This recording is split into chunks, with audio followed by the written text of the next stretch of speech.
It is a period of Star Wars mania, as new movies, comic books, novels, and TV shows populate the system. Fueled by their love and passion for the galaxy far, far away, two exceptional geeks tap into hundreds of holocrons in order to bring you the knowledge and insight of all things Star Wars. Come and join them as they go inside the Force. Welcome back, everybody, to Inside the Force. I'm David Cottingham with my co-host, Casey Cooley. Hello. And this is episode 9 of Inside the Force. Yeah. That's not 9. 9 weeks. 9. Whew. Man. Thanks for being with us. We are Inside the Force. We are exploring the galaxy far, far away with all kinds of Star Wars related, everything Star Wars, basically. We're profiling characters, creatures, organizations, vehicles, what have you. We've kind of hit on an assortment of different things in the Star Wars universe. We will hit you up with some news, the latest news in the past week, and stuff that just came out. Just the day before? Just the day before, basically, yeah, because we're recording this the night before it comes out. Then we'll hit up some trivia with ourselves because we're still tied. Yeah. After 8. And I got the correct. Get it. You fixed it. Yeah, I got the correct records now. So okay. So anyway, today we are going to be profiling a very major character introduced in the prequels. Yeah. General Grievous. If you didn't know from the title, that's actually referring to General Grievous, Warlord of the Kaleesh. Mm-hmm. Kaleesh is a species on the planet Kaleesh. Right. So he was originally a alien. I guess. I mean, he was a species on this planet before he became a cyborg droid, basically. He didn't even look human. He wasn't human at all. Right. Yeah, you showed a picture of him. Yeah, it's like a reptilian species almost. Yes. So he was born Kaiman Jai Shilau. Yes, indeed. On the planet Kaleesh, like we said. And it doesn't give a birth date. Yeah. It's weird looking up. There's hardly any dates. Right. In regards to nothing. history. Yeah, exactly. Yeah, I was gonna say that too. It's like, nothing tells like this happened to 30 BBY or anything like that. Yeah. So the only thing they have on record is when he died. Right. Which, as you would know, Yeah. 19 BBY, right? So anyway, he was born on Kaleesh, and Kaleesh was a very war-stricken planet. Mm-hmm. They were constantly in conflict against this other species called the Huck, H-U-K. And growing up, he had to obviously grow up in war, so he was taught several just war tactics and specialized in what was called a slug thrower rifle by his father, which I guess was a very good weapon. Very good weapon to have at the time, because he basically defended the Huck very successfully. Or defended the Kaleesh. Defended it against the Huck. Yeah. Defended the Kaleesh, yes. And had a ton of kills. Eventually became known as a demigod against with his people. So he basically became almost a leader of them, not necessarily a leader. They never said anything about what kind of leader they actually had. We might get into that if we ever get into Kaleesh. Well, maybe, yeah. Jeez. I don't even know how much history there's of that. But so anyway, as he's fighting the Huck through his years, he eventually meets a female Kaleesh, right? Who was a master of the sword. Right.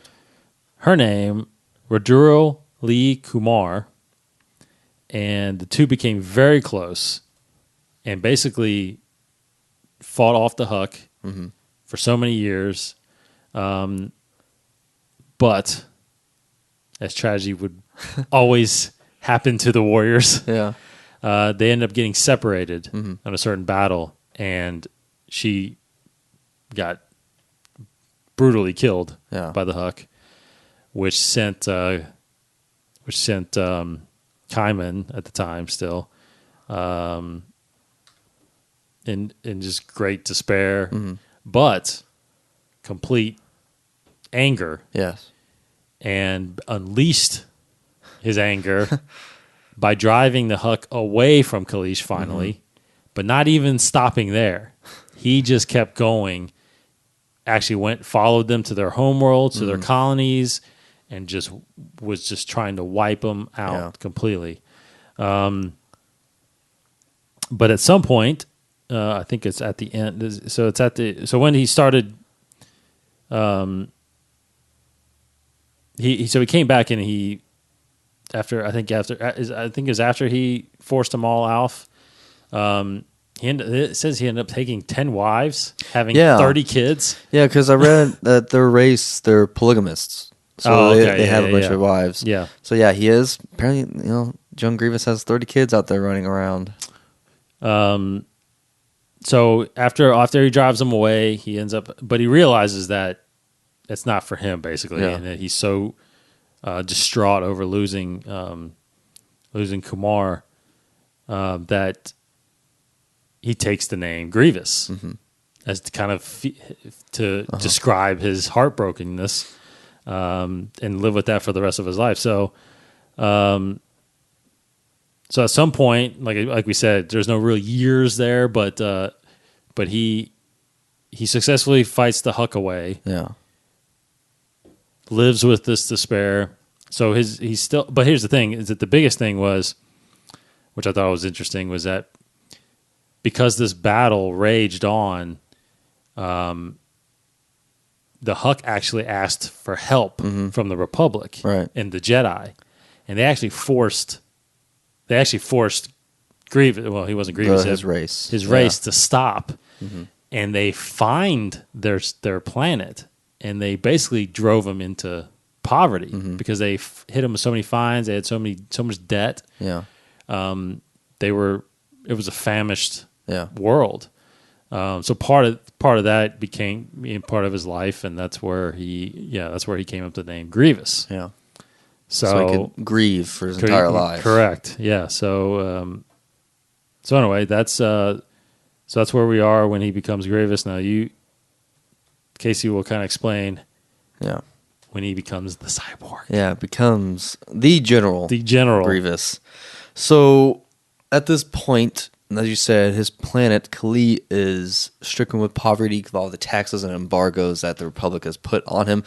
So I guess since it's the Galactic Republic, this has got to be, I would say, within episode 1, maybe before episode 2, maybe somewhere in that I would say span. between that 10 years, I think. I would, because Dooku he's already a Sith. Yeah. I think at this time.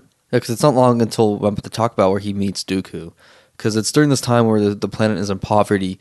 This company called the Intergalactic Banking Clan, which if you are super knowledgeable of Star Wars, you know these people because the leader of this company, Sand Hill. And if you don't know who that is, I'll just say if you saw episode 2 or episode 3. In this Battle of Geonosis on episode 2, when all those I don't know what you even call They're them. having a meeting. They're having a meeting. Dooku with that's the one Obi-Wan's kind of eavesdropping on. Yeah, it's this guy. It's a tall guy with almost like the long head, not the Jedi, but this other dude, and he kind of talks with a high pitched voice. But it's really called tall guy. Sand Hill. He says the banking clan will sign your treaty. Exactly. Yeah. So that's when he says banking clan, he's talking about the Intergalactic Banking Clan, which is a collections agency. And they basically offer to buy out Kaleesh, and they want to use Kaiman, still old Grievous now, as almost like an enforcing agent because he's so renowned as this incredibly awesome warrior. They want to use his skills as basically an enforcer for their company to collect debts and to collect payments. Because it's a banking clan, so they need almost like a bounty hunter, I guess, in a way. Right. So the plan is to use Grievous as their enforcer, their agent, and by doing so, they will take care of all the debts that Kaleesh has built up because of their actions against the Huck. So Grievous knowing, it's like Grievous isn't just some lackey, which interests me because in episode 3, he's always like taking orders from Dooku and all this stuff, but he's not just some kind of coward guy in that sense. Like he's very independent. Like he hates the idea of being owned by somebody, being owned by the banking clan, but he knows what this would mean for his people, so he decides to basically become this agent for the banking clan just so his planet can get out of the debt. So thus begins. So he's still alien right now. He's still in his alien form, his normal body. So as this, he's very successful as this enforcing agent for the banking clan, and he does all this stuff.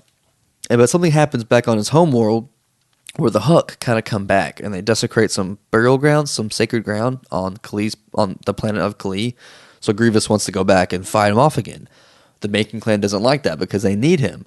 So the Sandhill goes to Dooku, because at this point, the banking clan, the Trade Federation, these organizations are all together, working behind the scenes, as we know they are in episode 2 and all this stuff. So they're all together. So Sandhill goes to Dooku, and because basically Grievous doing this will hurt his company, which will in turn hurt the Separatists' plans and taking over the Republic kind of thing. So Sandhill goes to Dooku, says, "I need your help. We need to make sure Grievous stays with us permanently. It doesn't just go off whenever something happens back on his homeworld." So they all stage this kind of accidental accident. Oh, accident, that's redundant. Accidental like injury kind of thing. Like Dooku is flying his ship. Cannot remember where he's going. I think he's going to Kalee to basically defend. That's when he was leaving to go there. Yeah. So he's on board his ship called the Martyr. He's got his elite troop with him called the Isva Shra. And these are elite Kalee, which is funny to say, elite group of Kalee warriors. Yes. And so they're flying in space, and or just flying, and this bomb goes off in their ship, planted by Dooku and the Sandhill and all these other banking clan guys, and Poggle the Lesser. Poggle the Lesser, the Genosian warlord that we know, a leader that we know of. Yep. So they plant this bomb inside of Grievous' ship to go off, and he crashes on a planet. But they also organized it away so his seat would eject out of the ship and would crash somewhere else, giving him a little bit of damage to his body.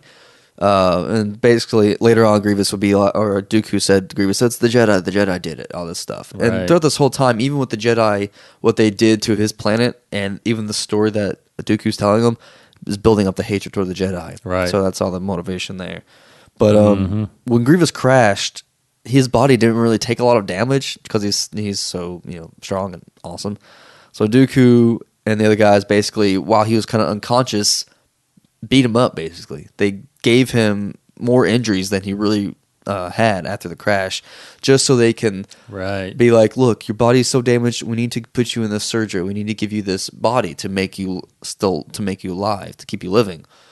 So it's almost it's the same thing they've been doing all the time. They did it for Darth Vader. They did it. They're doing all this stuff again. Just so they can own you, I guess. So Dooku, and Sandhill, they're presenting to Grievous this another deal. The deal keeps getting worse all the time, basically, where they say, "No, we will give you this body, if you still fight for us," kind of thing. So that's basically what happens. Grievous he will die if he doesn't get this surgery. So while this happens, so basically he agrees, and so the banking clan gives him this cyborg body, and it's like a robot body. And it says here it's reminiscent of a Krath war droid. If all the Star Wars nerds out there know what that is, has all these robotic legs. It kind of it's supposed to kind of resemble, I think, his actual body he really had, because it's very reptilian-like, his arms, split and all that stuff. And some of you might think, as a little fun fact, that his face is part of the droid body, because it looks like the rest of his body. It's that white kind of, looks like porcelain almost. That is not part of the robot body. He has always had that face. What he has on his face is a warrior mask that his people wear. It's called a Mumu mask. And his people, the Kalee, are well known for having this mask, and it's very rare that you see them not wearing the mask. Right. So they just so Dooku made sure that while he got this reconstructed body, he made sure Dooku and everybody kept his mask on his face, just so he could have that connection back to his people. So, and then they kept his brain and his eyes. His brain and his eyes, but then they like refitted it all so it could Right. like stay alive in vacuum space, and his organs could like stay alive in vacuum space.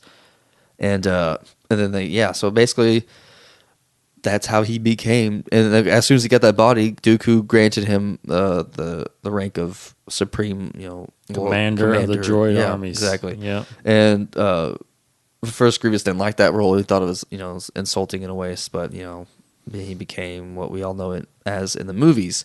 Now, just want to add a cool little fun fact too. If you've been listening to us, we've talked about Master Sifo-Dyas barely. While Dooku was basically had to transport Grievous's body into the labs to keep him alive and to give him the body to keep him alive during that transport, he gave him a blood transfusion, and he actually gave him Master Sifo-Dyas' blood to keep him alive. So he has Jedi blood inside of him, right? But that did not give him any use of the Force, No. which is very interesting. Yeah, itself. And he also gave him Sifo-Dyas' lightsaber. As Grievous' first lightsaber that he uses was Master Sifo-Dyas' lightsaber. So just a couple little fun fact trivia. So basically, Dooku, and I think it's been relatively known. I think in one of the novels that he preserved, Sifo-Dyas' body for some reason. Yeah, we may profile that later. Yeah, I don't know if it was. Well, I think we're going to find a lot of that out in Clone Wars, possibly. Very true. Yeah, but. That was and the whole sensitivity of the Force thing. I think, in my opinion, that according to, and there's a picture too of after his wreckage. I mean, he is literally nothing but his main body and his head. Yeah, I mean, and he doesn't really even have his face necessarily. I mean, it's so he doesn't really have much. No, I don't think any minute. Unless you injected maybe Yoda's blood in there, maybe I don't know. I just don't think that. He would have had. Mm-hmm. Plus, you got to be trained in it too. I mean, even though Luke had the Force, he had to be trained still. You know, so I think Dooku says here was hoping that he would be able to use the Force now, but it didn't work. So there's more to the Force than just having midichlorians in the blood. Yes, but there is a mystical aspect to it. But so now he's Joan Grievous. He has the robotic body, and the last thing here before it gets to what we know in the movies. His first public appearance was in the Clone Wars, and it was in the Battle of Hypori, which, if you all know, was actually shown in the first Clone Wars show, right? The 2D animated show. That's right. The little kind of like a miniseries. I think it was Volume 2. Yeah, because they came out with 2 volumes. Yeah, it was Volume 2, and it was the last episode. Yeah, and it leads right up to. Well, no, actually, this was the first episode. This is the first episode. I'm sorry, and then the last episode is when it leads up right when he's kidnapping Chancellor. Yeah, so that was basically So everything else we know, we saw in the Clone Wars TV show, and we saw in Episode 3. It's crazy that this was a huge villain. And he only gets one movie. Yeah, basically. But there you go. And another tidbit, if anybody, everybody should know this. I would think if you're a big Star Wars geek, but as you would know, throughout the Clone Wars. He does not, and so basically throughout the Clone Wars and throughout this history here, or whatever, he doesn't speak with the cough. Mm-hmm. Yeah. Do you know where that comes from? The Clone Wars, right? The Clone Wars. Do you know why he has a cough in Episode 3? Well, it's because Mace Windu fought him, right?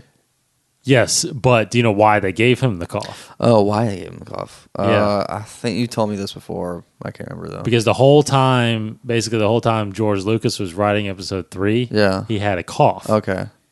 He, for some reason, just could not kick this cough while he was walking. So every time he was talking to the animators and everything about he was always coughing. Yeah. So they decided to give him a cough. That's great. So it came from George. Yeah. And then they physically gave him the cough in that last episode when he's stealing the Chancellor. But at the end, Mace Windu, crushes part of his chest. And he has a cough from then on. Yeah, I remember, too, before Episode 3 came out, they were talking about, all the casting rumors that were going around. For Episode 3 came out, and before they were talking about who's going to voice General Grievous, and it was going to be, I remember, the guy who played Gimli from Lord of the Rings. Oh, really? I can't remember. He was three-name name or something. He was in Indiana Jones too. Yes, he was. He was. It's Davies. Something Davies is his last name. God, what was he? I'm looking it up right now. Saul. He was Saul in Indiana Jones, right? That's the Fez. Yeah. Where is Gimli? John Rhys Davies. Yeah. Yes. He was supposed to be. He was supposed to be Grievous for a little while. I remember that. Yes. So there you go. Then who ended up? I can't remember the guy's name. No, I don't think he does much else. Sorry, dude. And obviously, it's a different voice, probably in the Clone Wars. I'm assuming. I think it's the same guy. Is it the same guy? I think so. Okay. I don't know that. But yeah, that's basically. I mean, in essence, that's the complete history of General Grievous, from birth to death. Maybe we'll get a General Grievous spinoff. So people that don't necessarily know, I mean, he was not always a droid, right? And he had a mind. He was, was able to think and all that stuff. So very powerful, very, and he obviously collected Jedi lightsabers after he killed him. He had several of them. He had more than he can carry. He carried 4, but he had more than that. Yeah, without having the Force, he's a very formidable right. opponent. So that's General Grievous, demigod. There you go. What did we call him? Warlord of the Kaleesh. Yeah, yes. He was pretty cool. Yeah, he's kind of like, I guess he was a suitable replacement for Darth Maul. I mean, it would have been nice to have Darth Maul through episode 2, maybe, and then that would have been cool. It would have been cool to have both of them in there, but then you couldn't have Dooku. So I don't know. Anyway, so that's our profile for this week on Inside the Force with General Grievous. Very important. So I also want to mention real quick before we get into some news.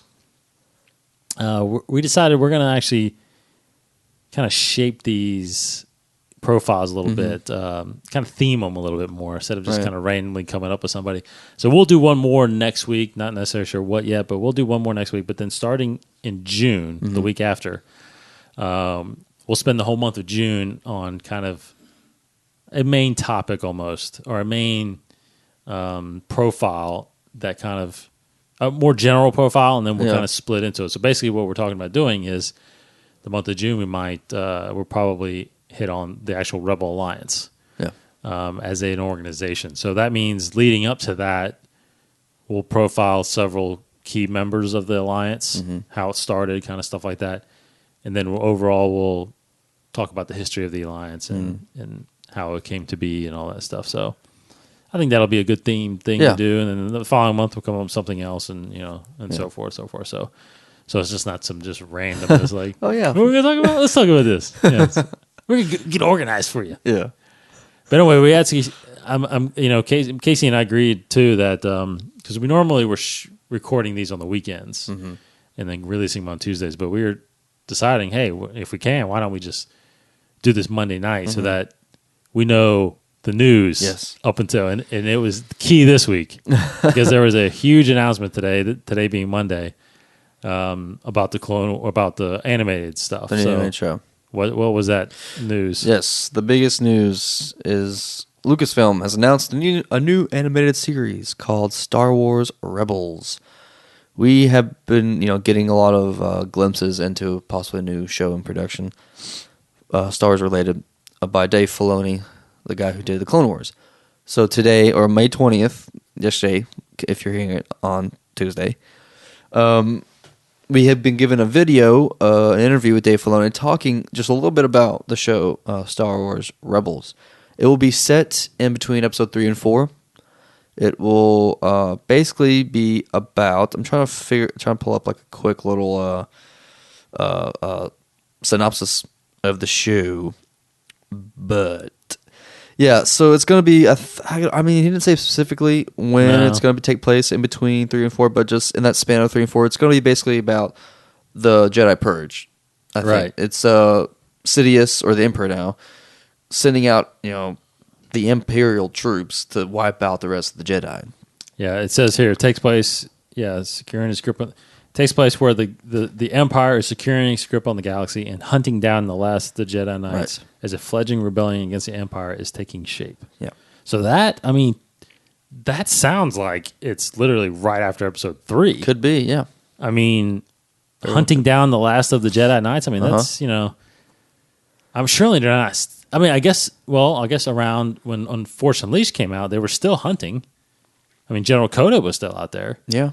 So they're hunting for 18 years, roughly, I guess, 18, 19 years. So I don't know. But I imagine, because I think that's a big lingering question out there is how many Jedis actually survived Order 66? Mm-hmm. I would think quite a bit. I don't know how many Jedi were in the Order. But see, there was only hundreds. There were hundreds? Hundreds. There wasn't like thousands of Jedis. Okay. Because I think I read somewhere during the Battle of Geonosis. Yeah. There was only maybe 100 or so there, or something like that, or there was only like a couple hundred in the Order at the time. So, they're not soldiers like they keep saying; they're peacekeepers. So they're not. There's not a lot of Jedis out there. That's why they needed that army, or else they would have been destroyed. Yeah. So I would imagine, even a handful of them survived. I would say I would definitely say less than 100 survived, probably. Mm-hmm. Yeah, this show. I just want quickly who's the people who are recreating it. I said Dave Filoni. This could be like the creative director of the show, and it's also got executive producer of the show will be. He was a screenwriter producer of several movies that Simon Kinberg, who is also working on Episode 7 with Michael Arndt and Lawrence Kasdan. He's one of the kind of guys who are helping Michael Arndt, with writing it, and he'll be writing one of the sequels or spinoffs, I think. Yes. One of the spinoffs. Yeah. So Simon Kinberg is working on the Clone Wars show, along with some guys who's worked on other cartoons that are very reputable. But it will come out. There will be a 1-hour special next fall. So 2014 on the fall 2014 on the Disney Channel. There'll be a 1-hour special of Star Wars Rebels, and the rest of the show will be on Disney XD. Yeah, Disney XD, that channel. I imagine that will be either later 2014 or early 2015, maybe. But that will be that, and it doesn't. So as of now, there's no no characters. I think it says we'll see some recognizable characters. I imagine, because I'm hoping we'll see maybe Palpatine, maybe Darth Vader. Yeah, that would be really cool. I definitely think you'll see Darth Vader. Yeah, and he's the one that hunts him down. Yeah, unless we see maybe some Starkiller action going on from Force Unleashed, because he's out there and about. We might see some. He finds him. He's like 5. Yeah, on Kashyyyk, which I imagine is pretty soon after Episode 3. Well, that's what I'm saying. Well, I think it's probably 5 years. 5 years? I don't think he's true. born yet. Yeah. So it's probably 5 or 6 years after Episode 3 when he gets discovered. Yeah. So, yeah, I mean, that's... Yeah. But that means he trains him all this time, so he's got to be around. I think. I mean, there's so much we can happen with this. We might see Obi-Wan Kenobi somewhere, because... I definitely think you'll see Obi-Wan. Because I think that'll tie in... That show could tie into the spinoff. Yeah. That he has of, That is so cool. Now, see, I wonder how much that's going to... Affect the movie? Well, not just the movie, but the book that's coming out about him. There's a book coming out that takes place at the same time. Yeah. I wonder... Is that partly, canon? Going to be part of canon? Or is that book just kind of, That's what I'm wondering now. If Disney will start making these books that come out fit in with the movies hope more. so. Yeah. I really hope so. Making a more canonized expanded universe. Yeah, like have somebody really in charge of that. Yeah. Let's talk about this book, because you have to write it around the shows, the movies, whatever. I mean, I wish. See, that's what, in essence, that's what I always thought the expanded universe was. Yeah. I always thought it was always supposed to be in that line until we discovered that there were multiple canons. Yeah. It's like, EU canons, there's G canon, which is the ultimate.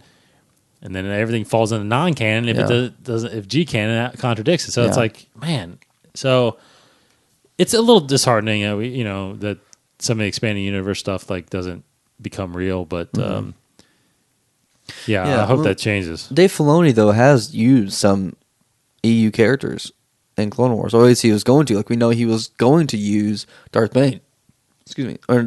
He's not EU, but Darth Revan. Yes. In Clone Wars, which would have made him canon.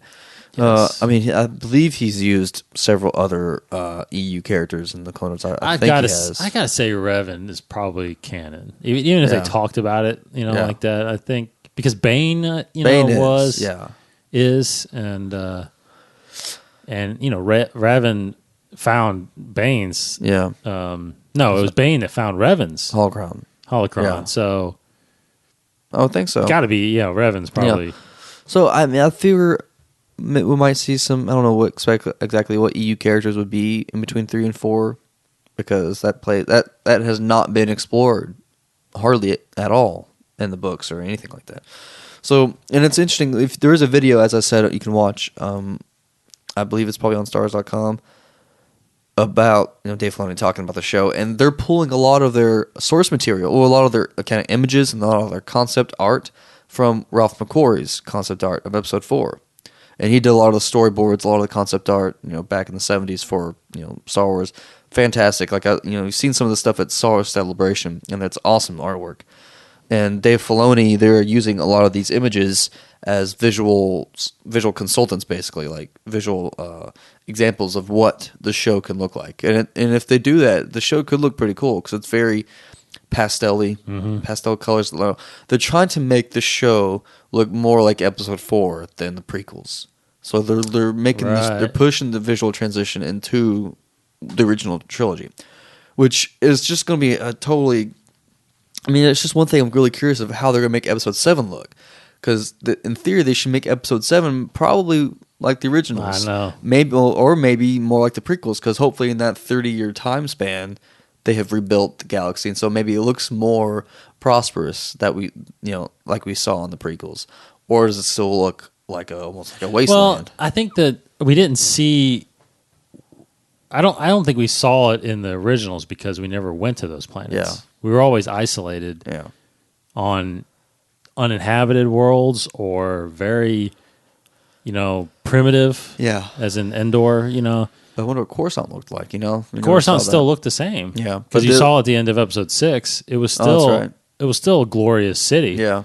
And you still and there's canon books like Shadows of the Empire where he goes to Coruscant, and Coruscant's the same. Well, still that comic book. And actually the comic book right now, I mean, Coruscant still stayed the way it is. Yeah. It was just run by the Empire. I mean, it's just there's just stormtroopers everywhere, and the Senate. When it got disbanded, it was just a big empty building. Then so that and I remember I think it was mainly when George Lucas when the special editions came out. I remember seeing an interview like the reason why he made a little bit of the changes that he did. A lot of people say they were big ones, but they weren't really.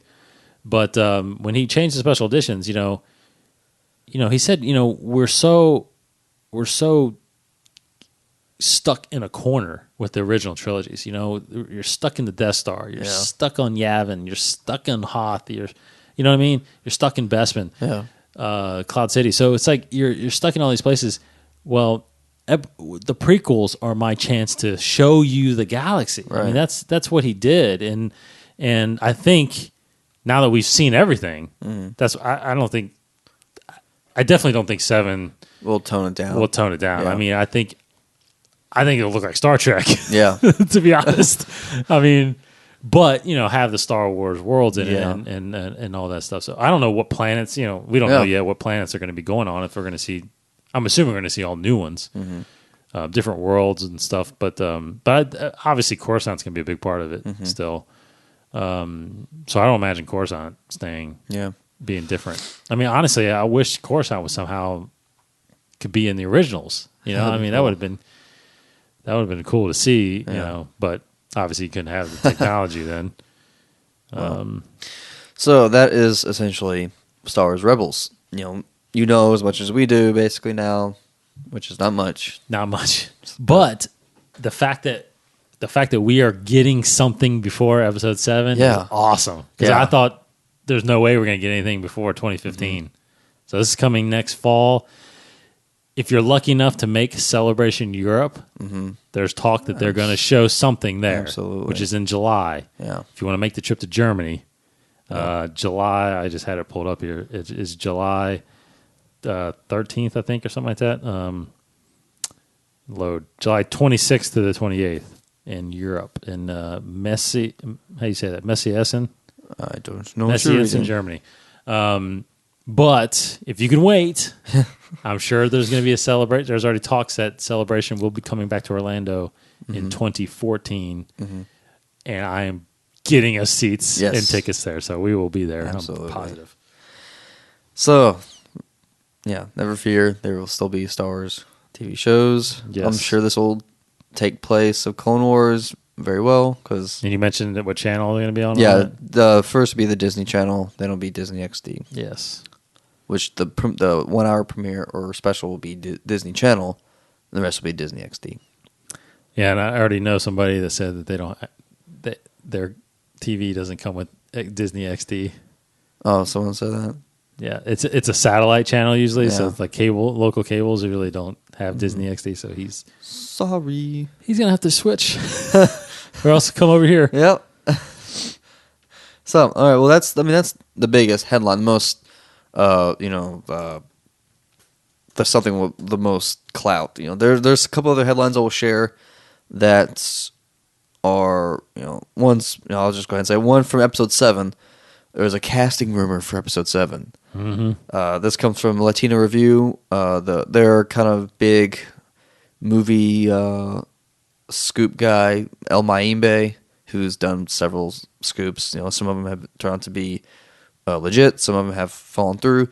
But this is a casting rumor for episode 7, and it is none other than Jonathan Rhys Meyers, who is the star of the show Tudors, and he's been in quite a few movies. He was in Mission Impossible 3. He was in From Paris with Love. He's been in a lot of movies. He's coming out with a TV show this fall, and I think it's NBC, Dracula TV show, which looks pretty cool. It doesn't say what role he's playing. It just says he is in talks to play a starring role in episode 7. And I'm sure that could be true or not, but they're saying this makes sense because he was in Mission Impossible 3, which was directed by J.J. Abrams. But Latino Review kind of says, I kind of hate how they're going about this, but they're saying expect that there will be, non-confirmations and denials, oh no, he's not going to be it, because they're saying, everybody lies about their stuff, like Lucasfilm will lie and say that he hasn't been casted, but really he is casted. So it's I don't know, it's just being kind of weird about it. Because they're saying, because remember when J.J. Abrams said he wasn't directing Star Wars? Oh, and he is directing Star Wars? Yes. So they're willing to lie about this stuff. And I just think that's a stupid excuse, because he really wasn't going to direct Star Wars until last year. But oh well. So that's one of the casting rumors, the first casting rumor that we have gotten so far, and we will get probably tons more down the road. And the last big headline that I found is about the Star Wars Clone Wars bonus content. There has been a new clip released about hopefully what we will get as bonus content. And this clip, if you want to watch it, I believe it's on StarWars.com. It's mainly a short clip about Yoda in a hospital, and he's talking to Anakin, trying to help him. Yoda wants Anakin to help him escape this hospital, and basically escape the Jedi, and he's going on the run. There's no backstory to this, so I have no idea what it's about. Apparently, Yoda is in trouble, and he has to go on the run from the Jedi. I don't know. But it's a weird clip, and it's just strange because we're getting all these clips that seem, irrelevant to each other. Like, we got the first clip about Order 66. We got the second clip with Plo Koon. Oh my gosh. Plo Koon. Yeah. Finding the lightsaber, Sifo Dyas' lightsaber. Now we're getting this Yoda clip.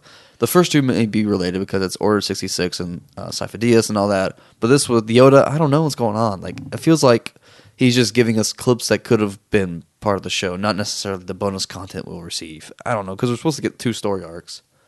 So Right. I don't know what's happening. All these clips. Yeah, and I just don't know what that Yoda one. Yeah. Why he's and he jumps in that like little TIE fighter looking thing. That was hilarious. Yeah. Yeah, I don't know I really don't know where that came from. Yeah. And what's going on there. Just makes me sad. There's so much It looks stuff. like he's like in a sick bay almost. Yeah. Or he just like got injured or something like that. Maybe. And like Mace Windu, and I forget someone else is with him. Yeah, they're like, why is he escaping? You know? Yeah, like, and they're like, what did you do, Anakin? Like, why did you let him go? You know, I don't know. Something happened to Yoda. Now he's in trouble. yeah, I'm not sure about that. I've been looking up because I was curious when we were talking about how many Jedis Yeah. were left. What I'm reading briefly, and I'll kind of dig deeper in for the next week to correct myself if I'm wrong. But it seems like what it's saying is around the time of Episode 1, there's around 10,000 Jedis. Around Episode 1, there were 10,000. Yeah, around Episode 1. Wow. So they were flourishing at the time. Yeah, okay. But by the time the Clone Wars started, there was only there weren't that many. Yeah. The number for some reason dwindled down. And I did find the number because I thought I saw it before. There were 212 Jedi that went to Geonosis. Okay. And 179 perished. That's a crazy specific number. So they basically got wiped out there. Yeah. And after Order 66, they say, this according to what I was reading, they say less than 80 survived. Goodness gracious. So basically there's only, And then it talked about, actually it said less than 100. Uh-huh. But then counting some that left the Order or changed to the dark side, Mm-hmm. there was less than 80 left, basically, after the Great Jedi Purge. Uh-huh. Is with the second Great Jedi Purge is what they refer to. And that's something we'll definitely highlight one day.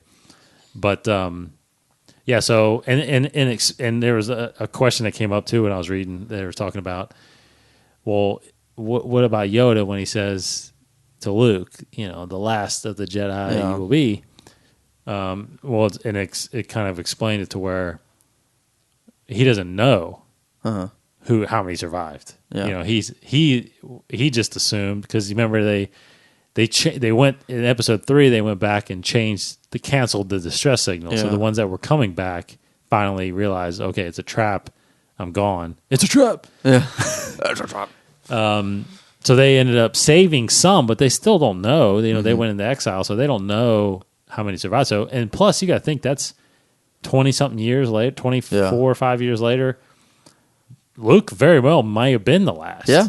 If not the last, he was the last practicing Jedi. You know what I mean? So, so we'll get into all that someday. But that was interesting. I'll look up those numbers and make sure I get those right. But apparently, there was 10,000 Jedis around Episode 1. There was only a couple thousand or so during Episode 2 when the Clone Wars started.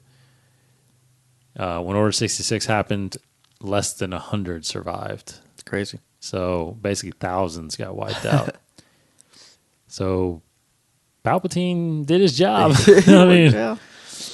So what else you got? Anything else? That's it. That's all the big headlines, It's all the big news there. And then the other news, did you mention about Celebration? Kathleen Kennedy will be at Star Wars Celebration this July. That's huge because I'd love to hear her and hear her insight, and because she has become George Lucas basically. Yes, indeed. I mean, even though she's working for Disney, but she is running the show at Lucasfilm, in charge of all the movies, the TV stuff that's coming through her. I mean, she must be good at what she does because she's been thrown a whole lot very quickly. Well, she has a really good resume. Yeah, I mean, it's working with Spielberg for 30 years, 30 plus. Yeah, definitely. Speaking of which, I know this is not. It is Star Wars a little bit. Yeah. But we won't go into detail about it because it's a different franchise. But I saw Star Trek. You haven't seen it yet. Not yet. I will go with you again because I will have to say it is a very good movie. Yeah. How dare you? And obviously the connection. I'm J.J. Abrams. Yeah. And I just wanted to say that I'm a huge fan of J.J. Abrams for one, and I'm not a fan. I'm a fan of him. Yeah. And I like the Star Trek movies. I'm not I'm not a fan of Star Trek. Yeah. I enjoy what he does with those, and I think he does a phenomenal job. I love Super 8. He helped produce. He directed MI3, I think. Very good movie. Yeah. So I am becoming a very big believer in J.J. Abrams. Yeah. And I said it right after Star Trek, if Star Wars is half of what these Star Trek movies have been, I am going to be ecstatic. Yeah. What I'm getting to is I think people need to realize. I mean, I know people have a thing with the lens flares. That's Get over it. you got to get past that, man. I mean, you got to look past that and really see what the story that he's trying to tell. Yeah. You know what I mean? Get into his directing, because what he can get out of his actors. And here's the thing too is he's not writing all this stuff. You know, he's taking someone else's. I mean, I know he gets his input as a director, obviously, but he's not writing these movies. He is telling the story. He's translating the script to screen better than anyone next to Spielberg to me. Yeah. I mean, so what my point is that we need to really pay attention to this guy, because I think he is the next Steven Spielberg. We're always talking about the next Michael Jordan, the next, the next Barry Sanders, the next this, the next that. He's the next Steven Spielberg in my book, and it's just a matter of time before he, wins an Oscar or gets, best director in the Globes or whatever. I don't know, but he is a phenomenal talent, and we are incredibly lucky to have him on the Star Wars side now. I mean, I'm serious. Yeah. And I hope he could find it in him to stick around and at least work on 8 and 9, if not direct them, because I think they'll benefit from it, So I know you haven't seen Star Trek, but you agree with it? What? I know you haven't seen the new Star Trek, but yeah. do you absolutely. agree with that? Super 8 is one of my top 10 favorite movies. Yes. His visual style is fantastic. And everybody's, I hope he doesn't make it look like Star Trek. It's like, it will, because it's his visual style. Yes. It's going to look like that. But it's going to feel like Star Wars. Yeah. Because it's fundamentally different, which he says so himself. There's a great interview with him on The Daily Show, Jon Stewart, where he talks about how, they are different. Yeah. One's a Western, one's a, American franchise. Totally. I don't know. It's weird. And it's crazy how, if you want to talk about like fate, if you want to get into like the whole essence of the Force, maybe, I don't know. I mean, he was interning under Steven Spielberg. Yeah. Like he, or he was in a contest or something like that. And Spielberg, he used to work for. I mean, he used to intern. I'm sorry, he used to intern for Spielberg. Yeah. I think it was at Amblin Entertainment. Amblin, okay. And then he got let go, or he left, or whatever. And then he grew up a little bit, and then he started doing short films. Yeah. And I think he ended up winning a contest, like in a film, and then got noticed by Spielberg. Yeah. And it's funny because I don't think Spielberg even knew that I think, because this is an interview with Super 8. I think, did you watch it? With him or I something didn't know if he interned for him, but I knew, he did a contest. He used to, like, they used to do, like, script runs and break copies and stuff like that. He talked about for Amblin. Yeah. And, and then when he got in his 20s, he won some contests with the two guys that he's always with. Yeah. The DP and I think his producer. Probably, yeah. They work on all the movies together, and then they all got discovered doing this movie by Steven. And it was funny. It was so, I mean, you imagine making Super 8, because you're making basically an updated Goonies movie, and Spielberg's standing there on set with you, the guy you idolize. I mean, that's just, it's a amazing story with JJ. And I know he did TV a lot, Alias and Felicity. the Lost Felicity. Yeah, he wrote some stuff too. He's worked with Harrison Ford before, right? Anyway. So Yeah, I don't really know what. I mean, I know he got a lot of recognition for Alias. Yeah. And Lost, obviously. I never saw Alias. I never saw Lost. But I do want to watch Lost. But yeah, I guess was it MI3 came out first, right? MI3 was that his first big time film. directing film. Yeah. And then Super 8 and then he produced Cloverfield. That was part of his deal. But anyway, he's just phenomenal, and I cannot wait to see what he's got. Yeah. And they're neck deep in it now, man. They're talking over because there was when he meeting with the screenwriter in London a few times and all that stuff. So, so I just wanted to say that. Star Trek. If you can will yourself to do it, it's a very good movie. I thought it was better than the first one. Yeah, cool. But I think that the third one is going to be dramatically different now that JJ is off of it. Yeah, because he's with us now. He's back to the light side. All right. So last thing we do is, if you haven't listened to the show, shame on you. Shame on you. We have trivia. Assessed with Star Wars. We have 2,500 questions here. Right now, we've been doing this ever since the first episode. Right now, we are both 5-3 on questions. Okay. 5-3. So we are tied through 8 questions. And right now, we are looking for question 1218. Ooh. 1218. That's a high number. I don't know. That is Revenge of the Sith era. Okay, let's do this. Revenge of the Sith. Here we go. 1218. What made Newt Gunray feel that General Grievous? There you go. Mm-hmm. We did not plan that either. Mm-mm. What made Newt Gunray feel that General Grievous would be unable to keep the Separatist leaders safe? Mm-hmm. What made Newt Gunray feel that General Grievous would be unable to keep the Separatist leaders safe? A, the Jedi were still on the loose. Mm-hmm.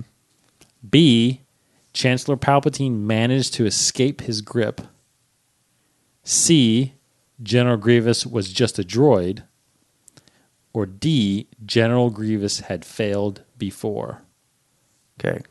Yes. Okay, do this all over again. Yeah. I think I can get this right. What made Newt Gunray feel that General Grievous would be unable to keep Separatist leaders safe? Okay. A, the Jedi were still on the loose. Mm-hmm. B, Chancellor Palpatine managed to escape his grip. Mm-hmm. C, General Grievous was just a droid. Or D, General Grievous had failed before. Okay. I'm going to go with the Palpatine one. Is that B? That was B. Palpatine escaped him. So what made Newt Gunray feel that General Grievous would be unable to keep the Separatist leaders safe? You say B, Chancellor Palpatine managed to escape his grip. Yes. Okay. What made Newt Gunray... This is a tough one, I think. What made Newt Gunray feel that General Grievous would be unable to keep the Separatist leaders safe?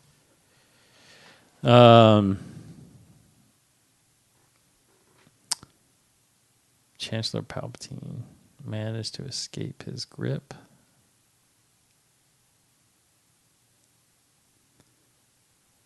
General Grievous had failed. Man, I think you're right. Because I don't think I'm leaning towards any other ones. So I remember that scene. I believe. Yeah, that was in episode 3, I think. Yeah. So,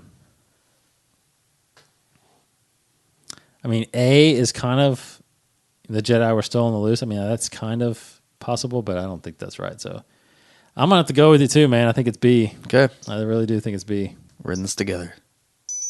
Ding, ding, ding, ding. And we got it. Yeah. So tied again. Still tied. This is not working out. It's one of these really hard ones. So one of these days it's going to be, one of them weird. I mean, we've had a couple of those. Yeah, we both have gotten. I can't believe we got that. I can't believe we still got that Lama Su one wrong. I know that's true. I went back and listened. That's why I went back and listened to him. We were like, "What? Oh, it's Dong Wei? What?" Anyway, Rookie mistake. that's our show for this week. Thanks for checking us out. Check out the rest of the 21 Network, 21network.com. That's what this podcast is part of. Every Tuesday, you get Inside the Force.